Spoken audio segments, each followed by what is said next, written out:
আসসালামু আলাইকুম প্রিয় দর্শক, আজকে আমি চলে আসলাম অনেক গুরুত্বপূর্ণ একটা ভিডিও নিয়ে।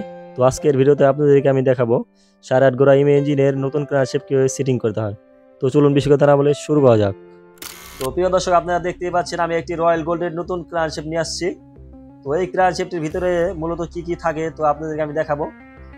তো দেখতে পাচ্ছেন একটি পিনিয়াম এবং একটি চাকার নাট এবং ওয়াশার, তারপরে দুইটি চাবি, তারপরে দেখতে পাচ্ছেন আমার হাতে একটি বেগিন আছে। বেগিনটি আমরা বাহির থেকে কিনছি, ক্র্যাঙ্কশ্যাফটের সাথে দেয়নি। বক্সের ভিতরে সর্বশেষ যে জিনিসটাকে আমরা পেলাম সেটা হলো আমাদের কাঙ্ক্ষিত ক্র্যাঙ্কশ্যাফটটি। এই ক্র্যাঙ্কশ্যাফটটি হলো রয়্যাল গোল্ড কোম্পানির একটি ক্র্যাঙ্কশ্যাফট।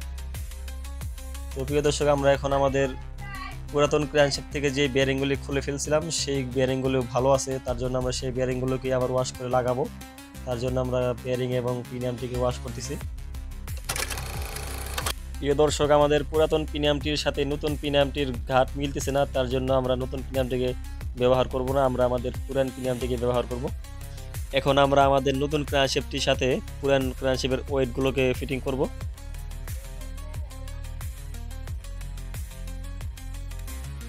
তো প্রিয় দর্শক, আপনি যদি আমার এই চ্যানেলের নতুন দর্শক হয়ে থাকেন তাহলে অবশ্যই চ্যানেলটি সাবস্ক্রাইব করে সাথেই থাকবেন পরবর্তী নতুন নতুন ভিডিও আপডেট পাওয়ার জন্য।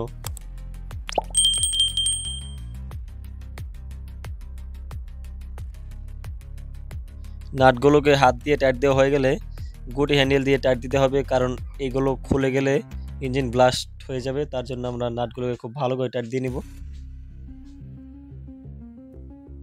প্রিয় দর্শক, আপনারা দেখতে পাচ্ছেন আমাদের ক্র্যাঙ্কশ্যাফটের ভিতরে আমরা একটি তারের রিং দিছি। তো এই রিংটা দেওয়ার মূল উদ্দেশ্য হলো আমাদের ক্র্যাঙ্কশ্যাফটটি বডি থেকে কিছুটা লুজ হয়ে গেছে, তার জন্য আমরা এই তারটি দিয়ে বডির ভিতরে ক্র্যাঙ্কশ্যাফটটিকে টাইট করতেছি। ইঞ্জিনের ভিতরে যদি ক্র্যাঙ্কশ্যাফট লুজ থাকে তাহলে অবশ্যই ইঞ্জিনের শক্তি কমে যাবে। তার জন্য আপনারা যদি মনে হয় যে আপনাদের ইঞ্জিনের ক্র্যাঙ্কশ্যাফট লুজ, তাহলে অবশ্যই এই তার দিয়ে একটি রিং বানিয়ে যতটা দরকার ততটুকু মোটা তার দিয়ে রিং বানিয়ে লাগিয়ে নেবেন। রিংটা লাগানোর আগে বেয়ারিংগুলো ফিটিং করে ক্র্যাঙ্কশ্যাফটটাকে ইঞ্জিনের ভিতরে ঢুকিয়ে দেখবেন যে ক্র্যাঙ্কশ্যাফটটা কোনো দিকে কম বেশি যায় কিনা। যেদিকে বেশি যাবে সেদিকে রিংটা দিবেন, তাহলে ভালো ফলাফল পাবেন। তো প্রিয় দর্শক, আপনারা দেখতে পেলেন আমাদের ক্র্যাঙ্কশ্যাফটে দুইটা বেয়ারিং লাগাইছি। তারপরে আমরা এখন আমাদের পিনিয়ামটিকে লাগাবো। তো পিনিয়ামটি লাগানোর সময় একটা বিষয় খেয়াল করবেন, পিনিয়ামটি যেন ক্র্যাঙ্কশ্যাফট থেকে লুজ না থাকে। লুজ থাকলে অবশ্যই গিয়ার টাইমিংয়ের সমস্যা হবে, তেলের মায়ের সমস্যা করবে। তার জন্য পিনিয়ামটি যদি বেশি খেয়ে যায় তাহলে অবশ্যই পিনিয়ামটি চেঞ্জ করে নেবেন। তো প্রিয় দর্শক, ফাইনালি আমাদের ক্র্যাঙ্কশ্যাফটটি প্রস্তুত হয়ে গেছে। এখন আমরা ইঞ্জিনে ফিটিং করব।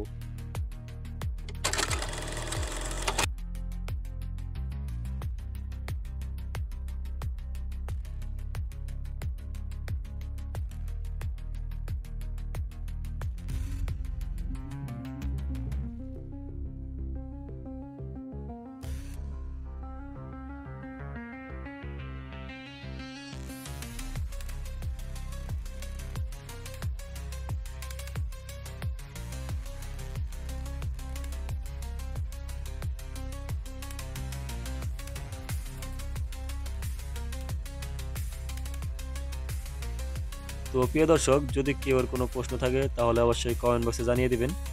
আর ভিডিওতে যদি কোনো ভুল হয়ে থাকে তাহলে অবশ্যই ক্ষমা সুন্দর দৃষ্টিতে দেখবেন। আর ভিডিওতে একটি লাইক দিয়ে চ্যানেলটা সাবস্ক্রাইব করে সাথে থাকবেন। তো প্রিয় দর্শক, সময় স্বল্পতার কারণে অনেক কিছু দেখানো হয়নি এবং বোঝানো হয়নি। তো পরবর্তী কোনো ভিডিওতে আপনাদেরকে দেখাবো এবং বোঝাবো। তো যাদের যেই কোনো জিনিস দেখার ইচ্ছা এবং জানার ইচ্ছা সেগুলো কমেন্ট বক্সে জানিয়ে দিবেন, তাহলে আমি পরবর্তী কোনো ভিডিওতে সেই বিষয়গুলো তুলে ধরার চেষ্টা করব।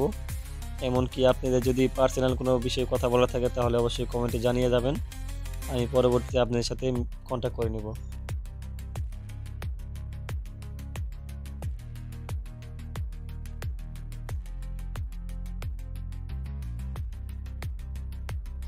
আর একটা জিনিস দেখতে পাচ্ছেন, আমি গোবেন্দার নাটগুলো টাইট দিতেছি। এই নাটগুলো খুব ভালো করে টাইট দিবেন, বেশি টাইট দিলে ভেঙে যেতে পারে, আর যদি অল্প টাইট দেন তাহলে পরবর্তীতে চলতে চলতে খুলে যেতে পারে।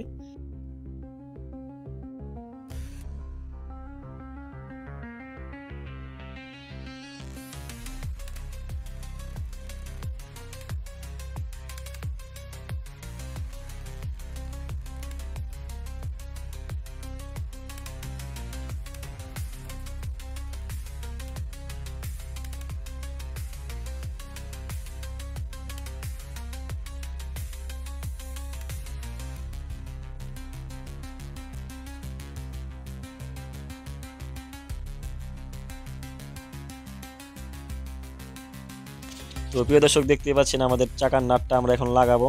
তো এই চাকার নাটটা খুবই গুরুত্বপূর্ণ বিষয়। এটা যদি আপনারা ঢিলা করে রাখেন বা ঢিল হয়ে যায় তাহলে অবশ্যই আপনার ক্রানশেপের চাবির ঘাট নষ্ট হয়ে যাবে। তার জন্য খুব ভালো করে টাক দিয়ে নেবেন।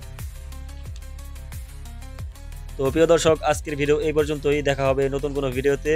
তো সেই পর্যন্ত ভালো থাকবেন, সুস্থ থাকবেন আর আমার চ্যানেলটি সাবস্ক্রাইব করে পাশে থাকবেন। আল্লাহ হাফেজ।